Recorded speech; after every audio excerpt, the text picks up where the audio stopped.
Max called the Dragon 9 administration 2 more times. After that, Todd gave him his personal number, which was not a violation at all.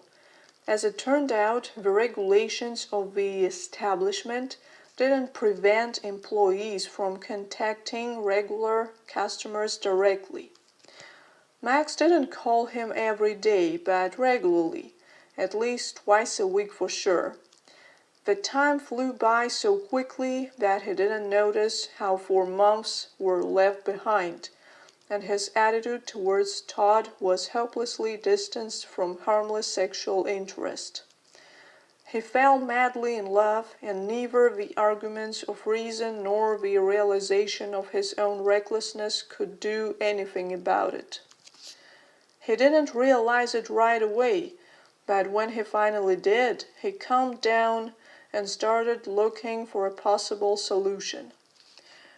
But it was not easy at all. Max was afraid of Todd's contempt, misunderstanding, but most of all, refusal to leave his dubious job. That was the only Max's condition, but even this one he was going to set, not because of his excessive demands or despotism, but because he didn't want to share him with anyone else, even with clients for whom Todd felt nothing. To tell the truth, Max was annoyed by that for a long time already, since the moment when he realized and admitted his unexpected feelings, but he didn't dare to bring it up for fear of losing Todd. He liked everything about him, and at the same time he was not a fool looking through rose-colored glasses. Communicating with Todd for a long time, they really talked to each other a lot, finding in this another source of huge pleasure. He learned a lot about him, about his views on different issues, about his position in life, and sometimes it became strange to him how a person with such worldview could choose this kind of profession. In the end, Max came to the conclusion that Todd was forced to do this by some external circumstances that he didn't cope with once, and now he just got involved, unable to change anything. Max wanted to give him that opportunity. He wanted to do everything to help him become a successful and decent person, get an education and a job where he could realize his bright mind. And the only thing that was required of Todd was to accept his love and agree to change his life for the better.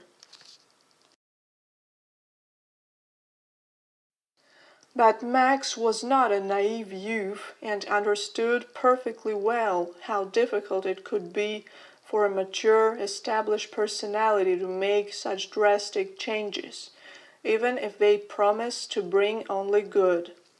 Simple attachment was not enough here.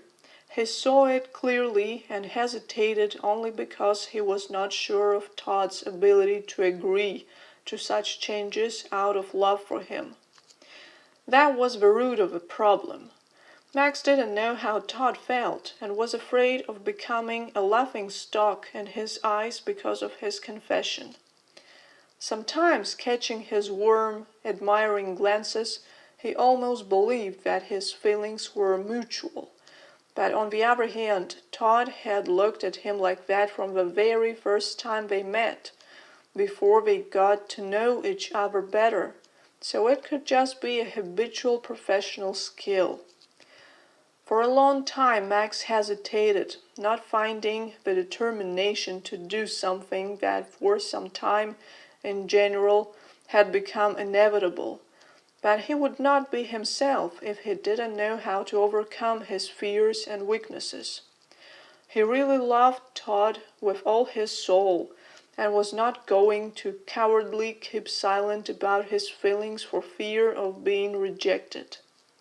It no longer mattered whether Todd would accept him or not. Max had to confess in order to determine his fate once and for all. And he decided to do it at the next meeting.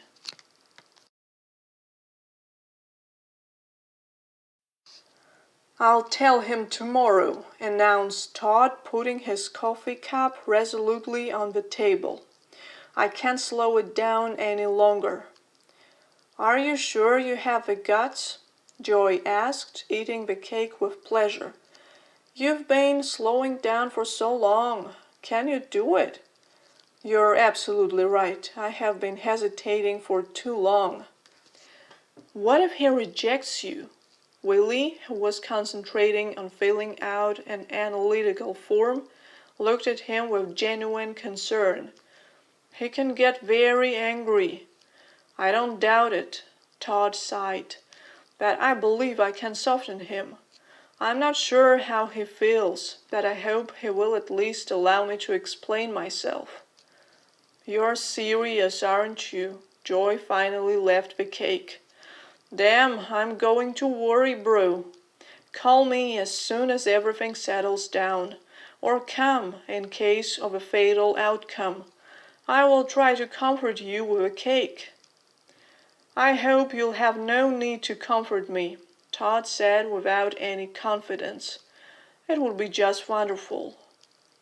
"Have you really decided?" "I have." Todd was no longer in doubt. "I'll do it tomorrow."